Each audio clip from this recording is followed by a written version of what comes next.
This is a question that teachers often ask me. I go to many conferences and workshops, people love music. Everybody loves music. However, often teachers, they don't feel particularly confident. They're not singers, they're not musicians.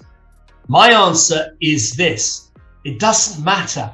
This approach to using the emotional power of music in the form of language learning action songs is really useful, and it's not a music course. This is not a music school. It's using music to accelerate language learning. And believe me, the children, even if the singing isn't great, even if your singing isn't absolutely in tune, it doesn't matter. As long as you give it a good go and more or less sing the songs with the correct meter, more or less in tune, it'll work. And everybody can sing in tune. You just need to practice it. Okay. So my advice to that is, don't worry. Don't get self-conscious about singing. The children and their enthusiasm will carry you along. Vocabulary learning is absolutely key to the whole language learning process.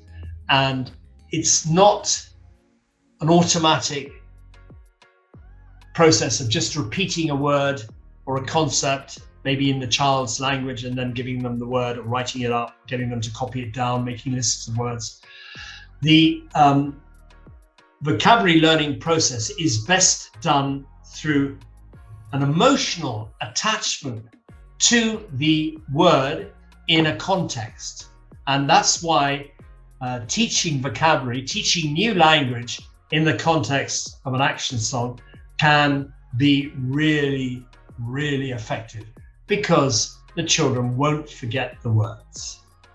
However, having said that, as I mentioned earlier, you really need to break down the song in the children's minds and get them through a series of worksheets, activities, games, to use that vocabulary that's been presented in the action song in a series of different contexts. So they start to move towards using the language for their own communicative needs.